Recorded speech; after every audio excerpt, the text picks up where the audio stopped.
Welcome to the global IFRRO community of authors, publishers, artists, and creators. I'm Christopher Keneally with Copyright Clearance Center. Our program today is Moving RROs Beyond Text. Previous programs under the banner of IFRRO's International Conference 2021 have examined the future prospects for copyright and the future prospects for our planet. The recordings are all available on YouTube. Moving RROs Beyond Text is the third and final event in this series. We welcome you today for it, and we really urge you to participate. It's an interactive session, so use the Q&A section at the lower part of the screen to let us know what's on your mind. Ask a question. If it's for a particular panelist, please make sure to indicate that as well. Human beings have innumerable talents, and one of the foremost is tool making. 2 million years ago, our ancestors shaped stones to fit their hands. Today, we configure glass and metal devices to fit our hands the same as those stones once did. Simple stones enabled our species to create as well as to destroy. Remarkably enough, these smartphones we can't seem to ever put down can do the same. Over the next hour, my guests will consider ways that digital technology is opening new channels for communication and forging new directions for content creation, use, and reuse.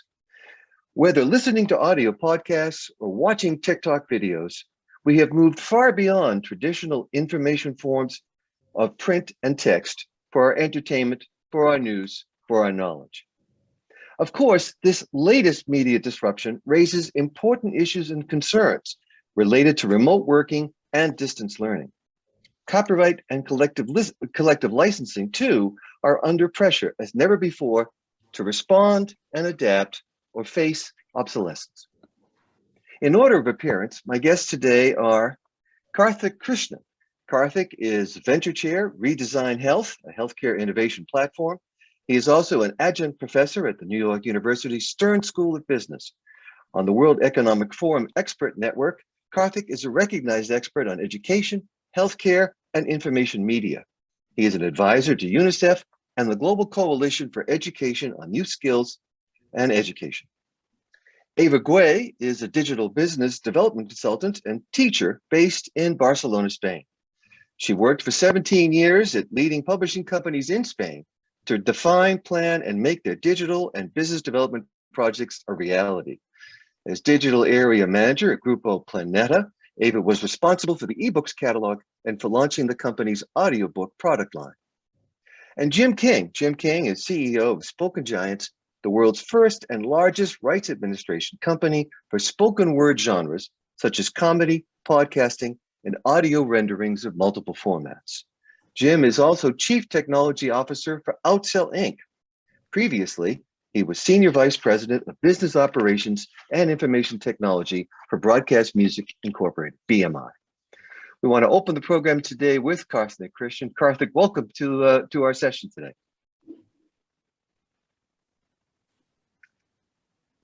Karthik, welcome to the program. Thank you, Chris. And we would invite you to give your presentation, and we look forward to it. Can I have the next slide, please, Vera? Pleasure to connect with you all. It is amazing how fast the world has changed in the last 20 plus years. The pendulum has shifted from one end of the spectrum to the other. Just going back 20 years ago, there was definitely a paucity of information. Imagine those days when we had to walk up to a library to look up information. And in some cases, the book might not be available and you would be the fifth or the sixth person in the waiting line to get that information. But today, this little device that we have right next to us provides us access to significantly more information than we ever had in our life. The second factor that has happened is previously brands used to represent quality and vetted information. Today, the world is much more interested in looking up information. Relevance trumps brands in a lot of ways. Last but not the least, today, you got the BBC, you got the Wall Street Journal, and you have people like you and me actually being publishers on the internet. The pace at which we are able to generate information and the speed at which we can actually transmit that information to the far corners of the world is unmindingly fast. And it's the near zero cost of content creation and distribution that is opening the floodgates of this information. So to put this all together, We are actually consuming more information than ever before. Today, quantity trumps quality, and there's so much more focus from a publisher point of view, whether it's a reputed publisher or anybody else who's on the internet. There is more focus on volume of information over value of information, because that's what the search engines and the social engines demand. And for people in the RRO type of groups, copyright violations have never been easier. So in this kind of a world, how do we actually take the conversation to the next level? Next slide, please. So today, what I find is that there is a significant disconnect between value creation and value capture. Value creation is happening at a pace that has never been this fast as we talked about it. At the same time, when you look at the companies that are really reaping the benefit from all this new content that's being created, look at the top 5 companies here: Google, Facebook, Alibaba, ByteDance, Amazon. Most of these companies don't even create their own content. They're using other people's content, or in some cases like ByteDance, people are using user-generated content.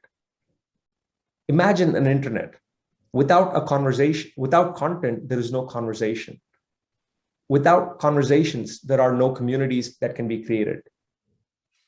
Content is the key currency that really brings people to the table. Yet, the top 5 companies in the world that are benefiting from advertising revenue are companies that don't even create a single piece of content on their own for the most part. So this is the world that we live in, where content creators are not the ones really making money. It's people who are able to aggregate and curate that content are in a much better position to extract value from all the hard work that's being done. Next slide, please. So in a world where we're inundated with information, what ends up happening is that the abundance of content has really reduced the value of content in a big way. As a user, I'm inundated with more information that I can soak in at any given point.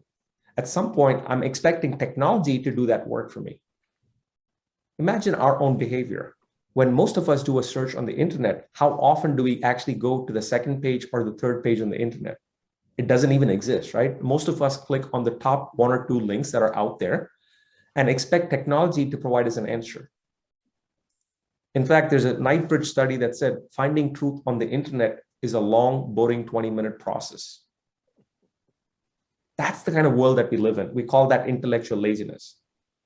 The second piece is that the technology that we're relying on, like the search and social engines, focus much more on relevance, not as much on what's right.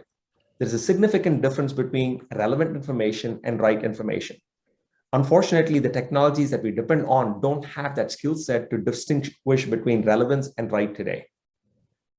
So when you're inundated with so much of information, you don't have time to process as much information. We all get into what's called web snacking mode. So in that web snacking mode, what's most important is, am I getting an answer, which may or may not be true, or people are okay with what's called good enough today? That's the world we live in. The second piece is that, can I actually access that information, whether it's using my voice channel with Alexa, or like using a small device like this? So as long as I can consume information, all I'm looking for is micro content in most cases. If I need more, let me go back and dig deep in. The problem with micro content is that, when you're talking about global warming, people don't understand that there's a bigger context called global cooling as well. They don't look at the 5 factors that really affect global climate change and things like that. So we kind of walk away with little pieces of information and use that piece of information to construct our knowledge map together. That puts us in a very, very difficult situation. So today, what people are interested are relevance and convenience. Those are the 2 big factors that are driving it, because content at this stage is kind of a given. Next slide, please. So what does this mean for us as publishers or people who are creating content? It's less about content, and it's more about discovery and distribution. And last but not the least, once people discover your content, we need to focus on driving engagement. So look at the chart that I have on the right here. So previously, brands were indicative of relevant information and quality information. When search came, brands got disintermediated. When you do a search on the internet, how often do we really look at the URL that we're clicking on and say, I recognize this brand? probably 60 to 70% of the time, we're actually clicking on links of brands that we haven't even known before. But as long as they're able to provide us relevant information, we are okay with consuming that information without understanding the source of information. Next came the whole concept of human links, which is where Facebook and other things come along. If Chris had actually posted an article on the internet and I'm on his feed, I'm likely to click on it and use that information because I know Chris probably vets his information. So I personally feel that my own network is actually going to provide me information that's much more relevant. The next level is what I call algorithmic authority. A number of us might use devices like Spotify. So searching is time consuming, right? But with Spotify, based on the type of music that I'm listening to, the system or the technology is now able to identify different types of music that kind of appeal to Karthik's music skills. So in this case, we don't even have to search. The machine is doing all the work and it's actually feeding us information. And what's the goal of the machine? Is to keep Karthik engaged and listening to information or like music all the time. So that's the kind of world that we live in today. So as you can see, it's much more about a focus on technology. How do we ensure that the content that we're creating is discoverable? Or how can you use different sources to push content, which is distribution? And last but not the least, when you actually have people out there engaging with your content, how do you ensure there's enough level of interactivity and interest that people hold on to it? So today, the world has actually turned on a dime. Next one, please. So we kind of talked about the concept of value creation and value capture. So for most organizations today, value creation is something that we can all do really well. But the area that we struggle is value capture. Creating content is easy. Monetizing that content or enforcing copyrights to ensure that people can extract enough value is becoming a continuous challenge.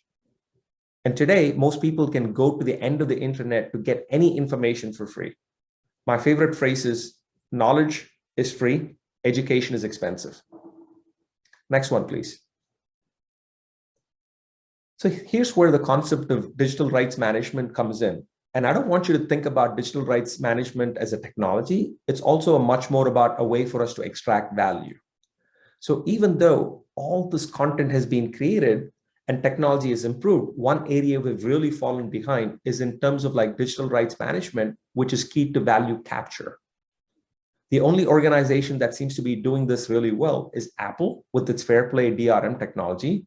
It's able to ensure that music creators are able to extract that value from that music that's being created. Even though we're able to buy music at 99 cents, today it's very difficult for most people, right? Or say 99% of the world to actually copy music from one Apple device to another one or misuse it. Next slide, please. There are other factors that are also going to help us capture better value in the future. For those of us in the US, there is Section 230, which is part of the Digital Millennium Copyright Act. And that allows publishers of, platforms like the Facebooks and the Googles of the world to actually focus on restricting copyrighted information. If you look at most of these platforms, they're actually making a lot of money off of copyrighted information. It's not a bad thing because they're providing a valuable service. At the same time, how do we ensure that people who are creating this content in the first place, whether it's text content, video content, and podcast, all these things, are also able to make a reasonable standard of living or like profit on their content so that they can continue to invest in creating new content? Imagine a world where we actually lose the incentive to create high quality content and the pendulum shifts to more of volume of information than value of information. That would be a dark world for us to live in. The second piece is that, if you look at the EU, there are Article 11 and 13. Now they're being considered as Article 15 and 17. Article 13 talks about what's called the meme ban, which is basically being able to take copyrighted information and create derivative content, at which points it becomes kosher for anybody to use that information. So that's being looked into. The second piece is that, it's called the link tax. Anytime most of these search and social engines are using copyrighted information, how do we ensure that there is some value that's being passed on to the original publisher? We also have to be careful as we put all these regulations in place. what has really allowed the internet to grow is also having some freedom of speech and things like that. But at the same time, the pendulum has actually shifted to the other end. The answer is somewhere in the middle, where people can still use according to fair use and respecting copyrights, information being created. At the same time, allowing for those people to monetize that information and making sure that the big platform and other companies are actually providing some value back to these publishers as part of the value chain. Next slide, please. Last but not the least, the one that I'm truly excited about is the new wave of technologies that are hitting our shores today. I'm sure a number of you have heard about the word NFTs, and they're built off of a blockchain and cryptocurrency. So the one wonderful thing about these new technologies is that they can actually change the game when it comes to value capture. As you can clearly see here, right, NFTs are designed to give people something that is not easily copyable and something that can be easily enforced. So the example that I have used here, it is giving you the right to ownership to a piece of digital content that you can enforce. So even though in this particular case, you look at a Monet print, we all know that that's not the original. But as you're creating those prints, you're also paying some kind of a copyright or like a fee or a royalty to the person who actually originally created it. Also, the NFTs have a very interesting feature that really, really excites me. The inbuilt ability to monetize. What happens if every time you use a video or like a podcast or any kind of digital expression of content, there is automatically a payment that goes back to the person who created that content based on things that have been coded into that technology.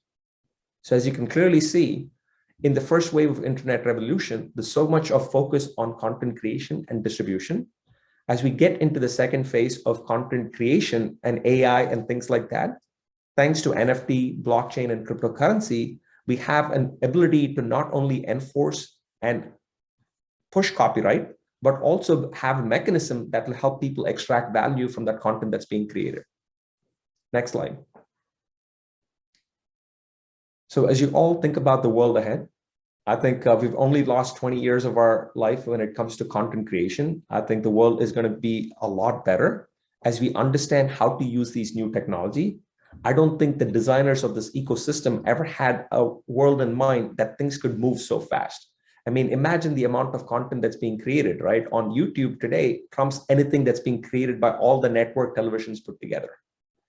So as people were envisioning something called the internet, they did not foresee some of these things happening. But now that we understand both the good, bad, and the ugly that's tied to the internet, how do we work together to develop technology that will help us prosper and ensure that people who are creators still have an incentive to do so? How do we work alongside with policymakers and regulators to ensure that if we're creating a level playing field for people to run their businesses and thrive? So good luck to all of you as you root tool for this new dynamic world.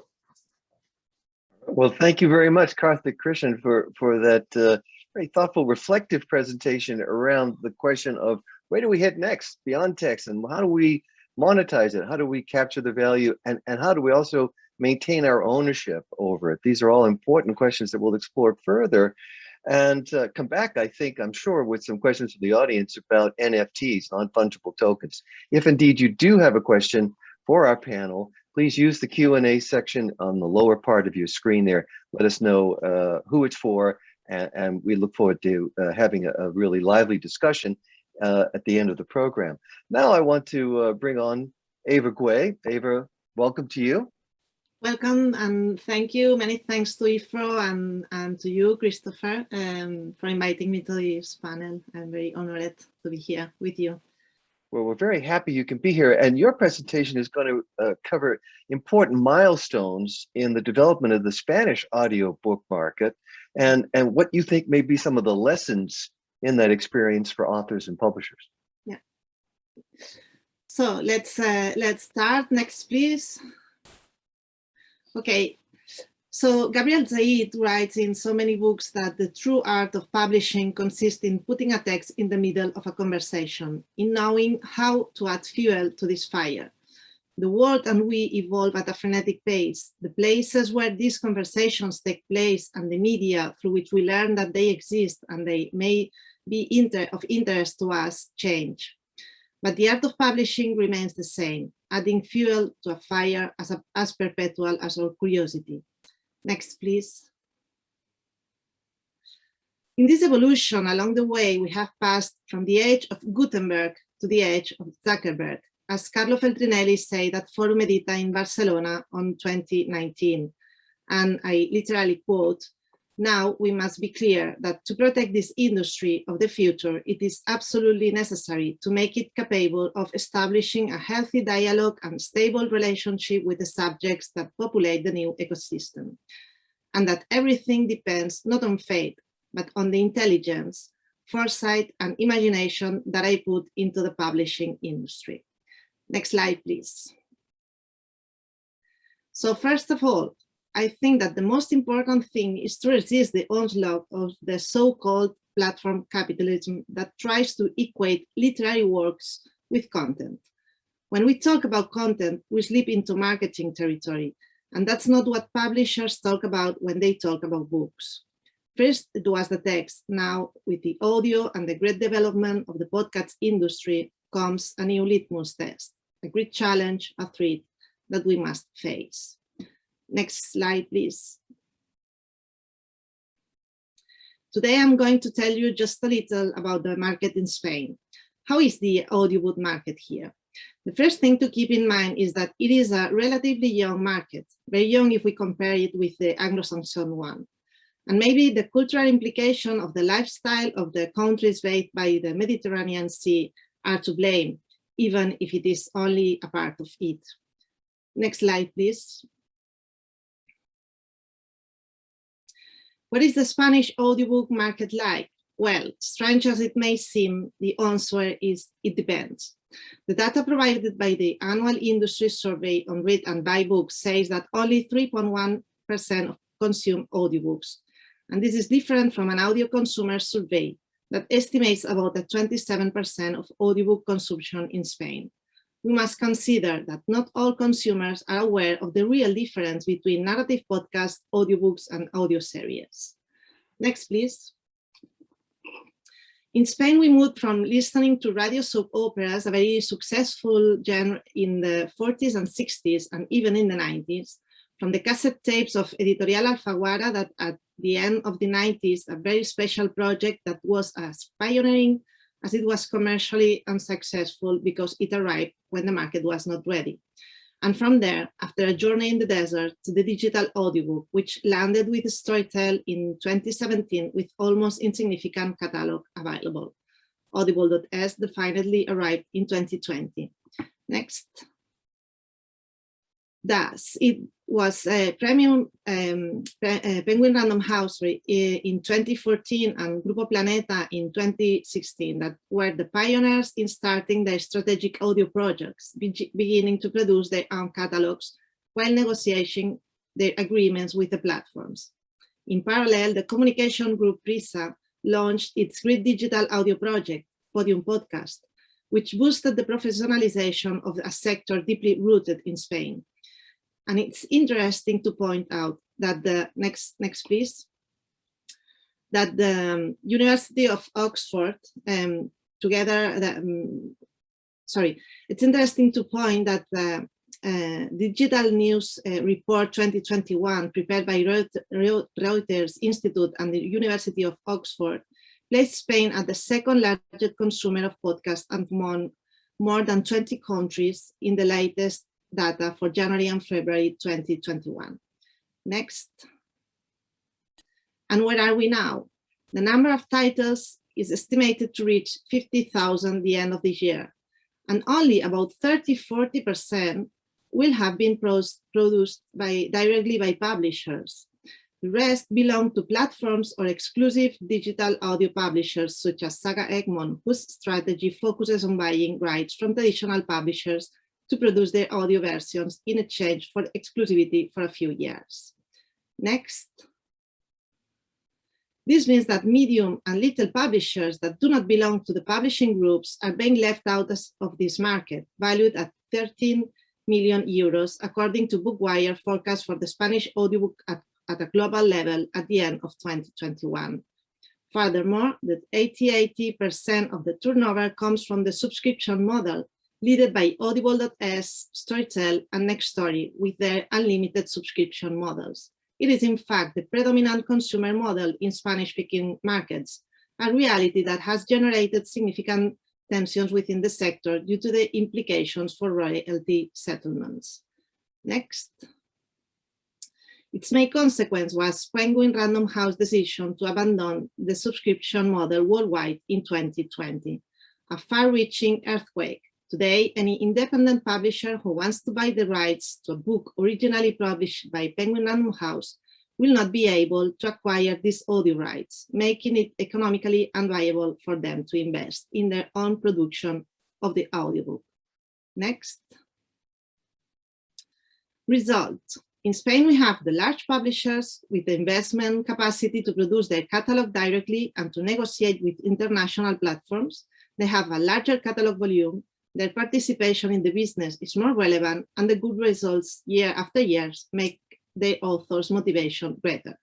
And on the other hand, we have medium and smaller publishers without large resources to invest in their own production or negotiation capacity. They are subject to the conditions offered by their distribution platforms and to accept the delegated production of their catalogs.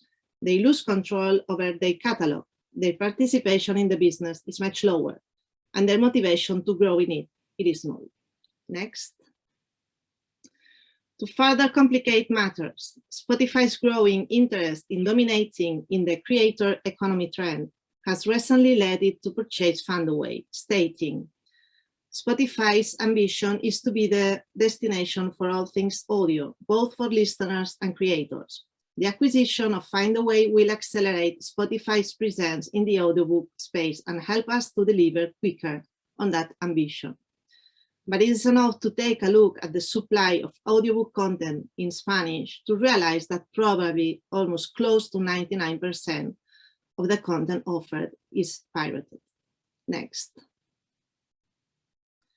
The promise of access to large audiences that generate more listening opportunities and that should offer large settlements of the digital audio business pie for the publishing sector turns out to be basically fulfilled for the large publishing companies that have the capacity to play the volume business, catalog volume, greater presence on platforms, greater audience reach, and greater volume of revenue.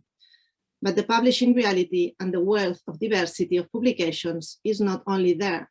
In Spain, 5 publishing companies concentrate 30% of the market share, and only 6 had a turnover of more than 100 million euros in 2020. And 95% of publishers released less than 100 titles per year. If platform capitalism cannot offer to book publishers a framework of security in which they know that copyrights will be respected, settlements will be adequate, and they will have a chance to recover their investment in producing quality audiobooks, we are leaving out of the audio business a very important part of the publishing industry and losing the opportunity to push our sector towards the digital revolution. That is why I believe that the challenge that industry organizations as IFRRO have is fundamental, and that at the base of the pyramid of this business is the respect for the intellectual property laws that regulates author rights. I think this is what Carlo Feltrinelli was referring to when he said that we have to be able to generate a healthy dialogue and a stable relationship with the subjects that populate the new ecosystem. Thanks. All right. Well, thank you very much indeed, Eva Guay, for your presentation and the illumination of what's been going on in the Spanish audiobook market. We have a challenge today in that one of our panelists, Jim King, hasn't been able to join us just yet. So I'm going to move ahead to the discussion portion of our program. Invite you, the listener, the watcher, the viewer, the content consumer to ask a question of the panel and to throw in your own thoughts about these important questions, which is about moving beyond text. And I want to bring back Eva and Karthik, and it occurs to me that there's this third challenge in that sort of pairing that you created for us, Karthik, around value creation and value capture, there's also a third question I want to ask about, which is about value perception. You know, we have books. They're physical properties. They're a kind of testament to our knowledge. They're really important. There's a sense of value in the physical. I wonder, as the publishing industry, as authors, creators, all sorts of people move more into digital, away from that physical property, if that also challenges the consumer's perception of value. And Ava, I wonder what you think of that, because the audiobook market in the US is increasingly important to trade book publishers. It's holding them up, frankly. But I don't know whether people think of their audiobook that, well, they don't have a collection. It's just something they access on the phone. How does that matter? And what do you think is the impact on publishing? I think that the impact is very relevant, because digital is not about possessing this physical element, but in fact, when you, as an author, you create your works. That's not content intended as a marketing value. It's a work that has value depending on the physical format, but also when we translate this work to the digital. And I think that the key there is the respect of the author rights. So that's the challenge of our industry. I think it's what I try to explain and to focus a little bit in my presentation, to understand that it's very dangerous to compare and to equate digital formats of our books or printed works to content. That is what these digital platforms need. They need content to generate the huge volume of content of subscribers and audiences to generate the business. And we are not talking about content. We are talking about print books that being delivered in diverse digital formats. So I think that in this transphase of format is the key. And if we don't create and construct a framework of security regarding the respect of the author rights, we will not be able to develop healthy this industry on digital. And not for everyone. I think that big publishers and the big groups, they are able and they are generating a lot of income with this business, with this digital business, a lot, very huge also here in Spain. But they are also the big ones. So the other ones that are the most important, the most numerous part of the industry, they are just letting a part of this business. And I think that that's a problem at the end. Well, I want to pick up on your point about the players the individuals and the smaller players, the independent players, in just a second. But I want to ask Karthik Krishnan about this point of the perception of various digital forms and their value, Karthik, because in your publishing career, you've done work to move beyond text, to create videos, to do audio programming as an educational tool. And I wonder how those are received. I mean, perhaps we're all behind the times because the generation coming through school today, that's what they know, right? So they really do see value, but it must be hard if in this transition period to really convey to educational systems, to other purchasers of this content, the real value of moving beyond text to get into video and audio. On the question of perception of value, I think it has less to do with the medium in which we are operating, whether it's print, or digital, or you can actually think about this as like video, voice, and IoT. I think it has to do more with supply and demand. I think today, I personally feel that people are inundated with so much of information, and the value of content or knowledge has definitely gone down. The second factor that actually drives this is the brands kind of signified value, right? But again, what was a brand promise? How do I know what's coming up in the Wall Street Journal or like anything that I'm subscribing to that's for tomorrow or day after, right? We actually implicitly believe that value is going to be delivered. Today, what happens is because everybody is playing the volume game and actually figuring out how do I get in front of people's eyeballs and things like that, it's kind of becoming less about value articulation. How many people can today, like including publishers, can actually go out and say, here's the value that I'm actually providing to my audience? So going back to the perception part, one, it's the supply has far exceeded demand. And when you're inundated with information and there's a plethora of information, the value of any product that you're consuming goes down. That's one. The second is we're not doing a better job of actually articulating the value that's being delivered.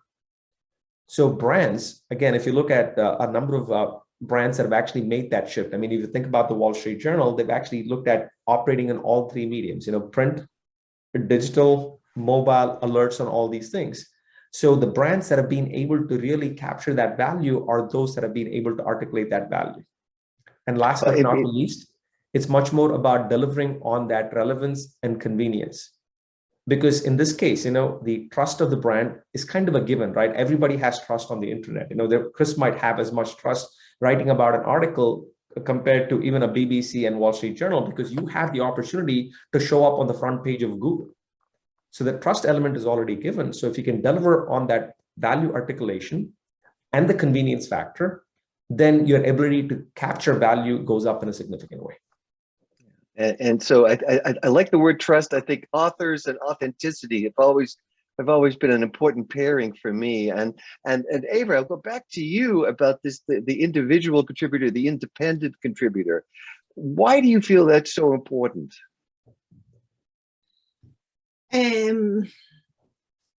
Because they represent the diversity and richness of the publishing offers. And here I will remember some words of a big writer in Spain, Almudena Grandes, that who passed away this few days ago. And she said that internet has unleashed the empire of the ephemeral. And in the face of this, the books are the last trench of knowledge and freedom of thought. So we are talking about another thing. So we are talking about not only knowledge. We are talking about the freedom of the people and about the emotions when we talk about books, and also the books that we use in education industry.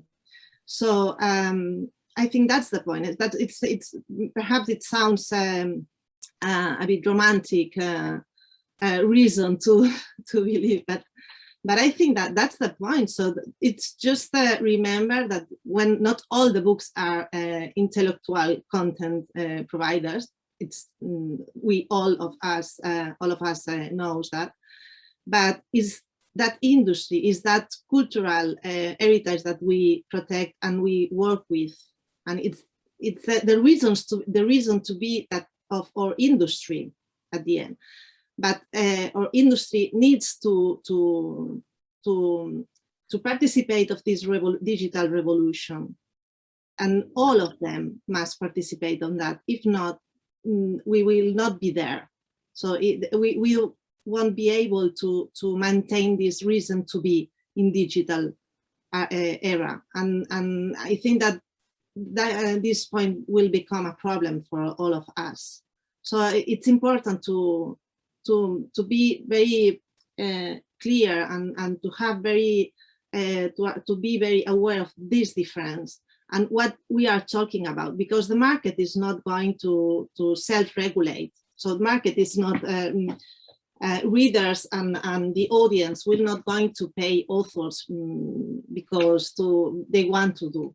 So and platforms, they are not willing to pay that content is really worth. So from the industry, we need to be very focused on our objectives and our reason to be and reason to work and to stay in the future and to evolve.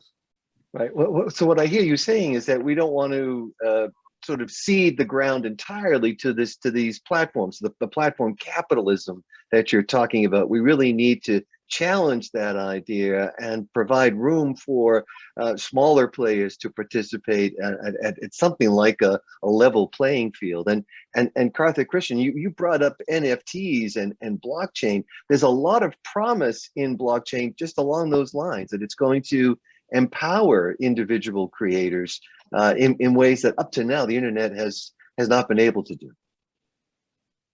So true. I mean, content is what drives conversations, and conversations drive community. And the more we can incentivize people who are creating content to provide and create better content, I think that goes a long way. And if it comes in with individualized technology, right, that makes it easy for you to monetize, it makes life easier. Because on the internet, you can create content and you do not know who's consuming it. It can reach the far corners of the world. And no matter how smart you are and the technologies are, it's very difficult to figure out where your technology or your content is being used. So by having this inbuilt mechanism that really tells you, you know what, so-and-so in Australia or like so-and-so in like Africa is using this particular piece of content, and here's a check for you, right? Kind of simplifies the whole process. At the same time, we preserve the essence of the internet, right, which is democratizing knowledge. And imagine the amount of information that we've been able to get to the far corners of the world. I mean, people without libraries, right? I mean, think about the number of villages or like places across the world that never had access to this level of information. So we got to look at the other side as well, right? We've been able to get this knowledge and information in the hands of people much more quickly. And that would not have happened if we had not had the internet. So to me, it's much more about that fair balance and how do we preserve that?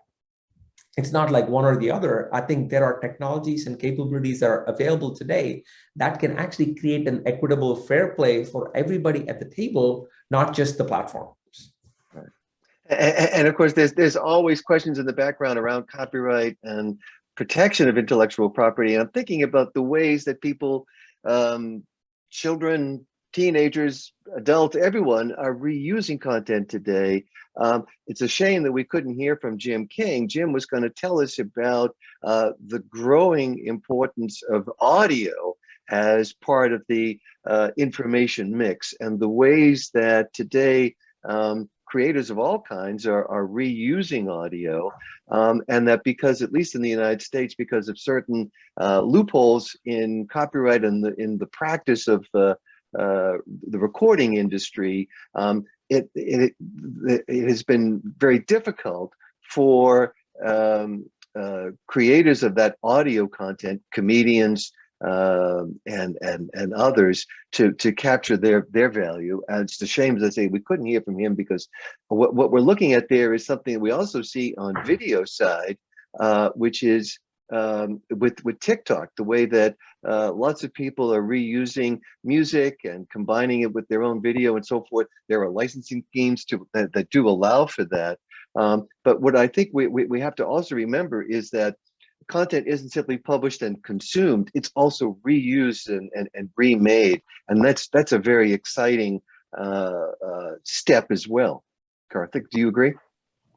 I think derivative content is what creates excitement. And that provides also an opportunity. Imagine the point, right, where you create content once and reuse it in multiple ways.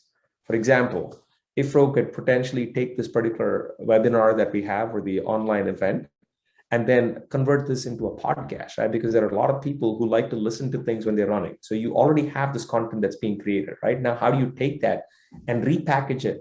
And when it comes to derivative content, maybe there's a white paper that's written, right, that actually feeds off of this content. So from a content creator or a publisher point of view, there are ways in which you can actually take one particular thing and extend that shelf life of that content for a really long period of time. The last one that I'm also interested in, you might come back and create like a flipped classroom type of a version, right, where somebody can listen to the first piece of the presentation and you can bring the speakers together, probably a month from now, to answer questions that people might have.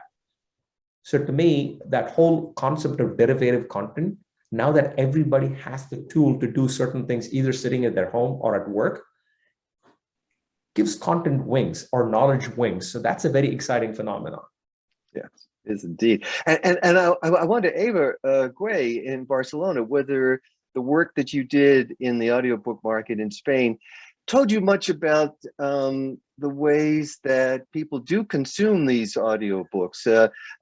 It's unfortunate with the pandemic, but one of the benefits we've had with the pandemic is we don't need to commute anymore. But it was during the commute, during the ride from home to office, that so many people were listening to audiobooks.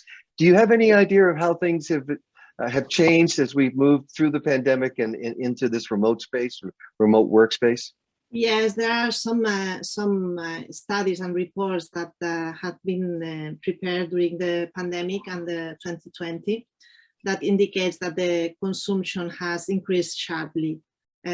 All the digital consumption, also here in Spain, as in all the countries that have to be closed at the homes. And here, the kind of consumption, as I mentioned, is the most popular is the unlimited subscription model for digital consumption, but for audiobooks only. If you can see the results in ebook reading, subscription is not as relevant as an audiobook, but I think that the reason is related with the format, because audiobook. So you don't want to own an audiobook, a digital audiobook, for nothing.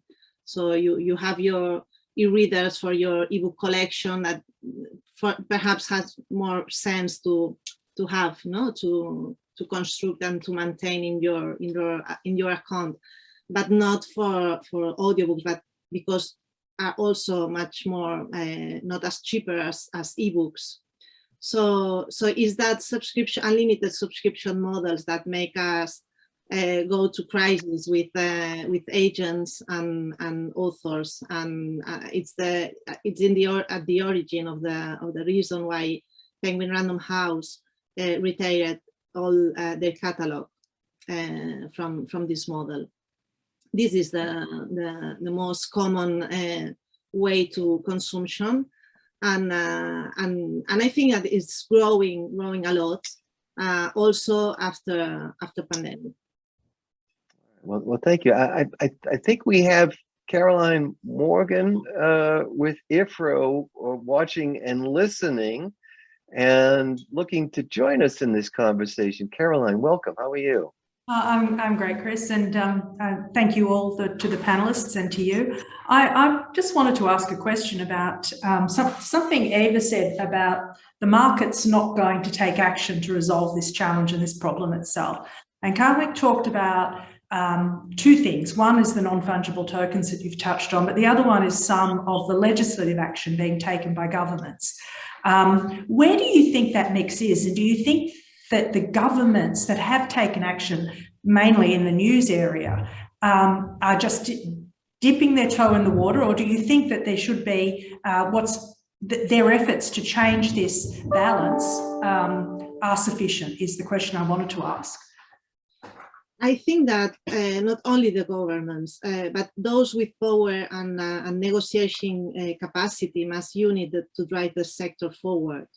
So the different agents that make up the industry must have a clear objective and act accordingly. And also the smaller players must leave behind prejudices that they have to jump on the bandwagon of the digital revolution. So because there's no alternative, and they must find their place in it. And I think that they must do an effort also.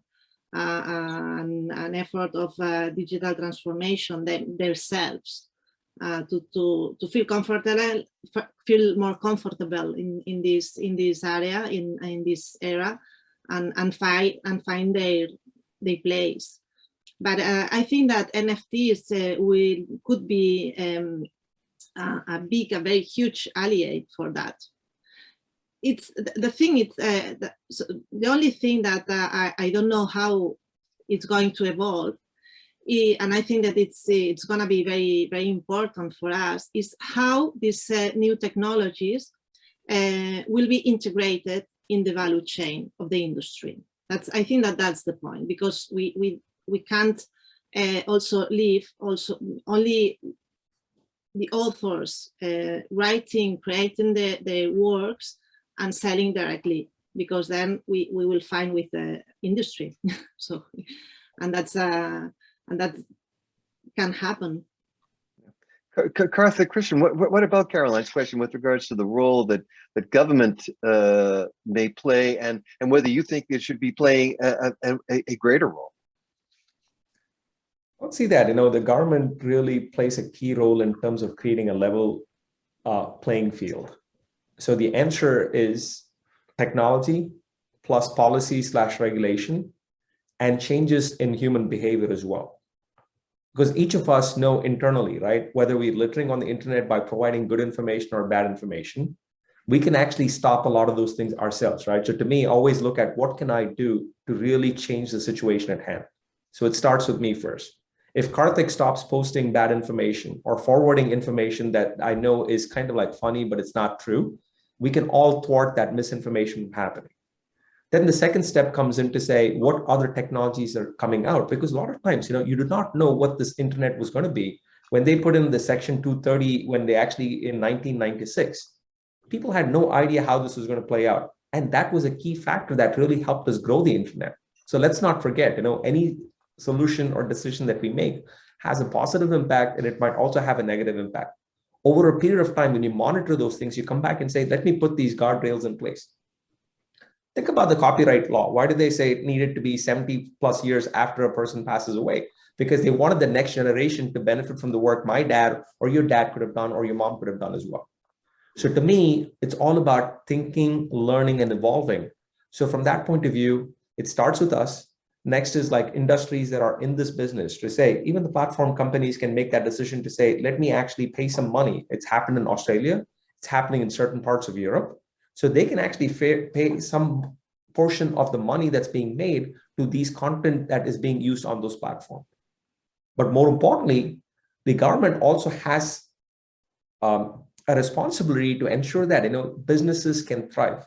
Because longer term, if all these publishers and creators of content are not able to make a successful living, that actually has social impact.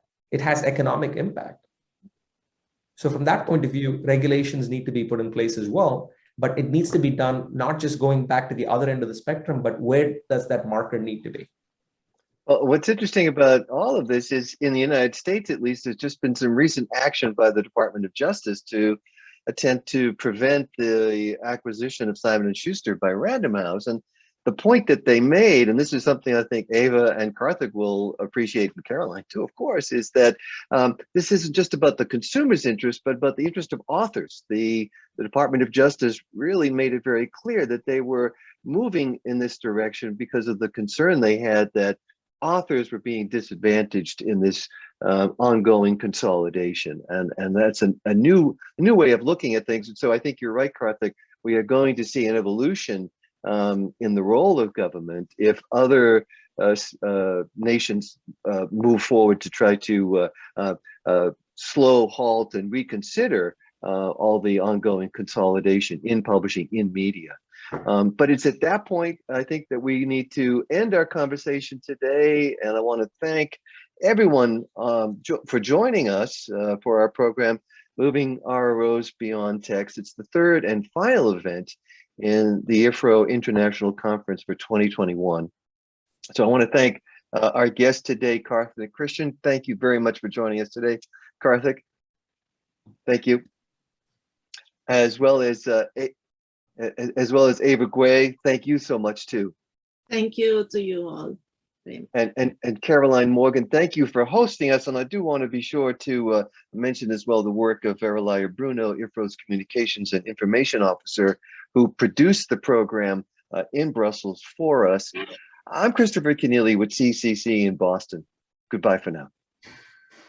Bye, Chris, and thank you very, very much for your work today. It's been a really fascinating discussion, and thank you to you and the speakers. Thank you.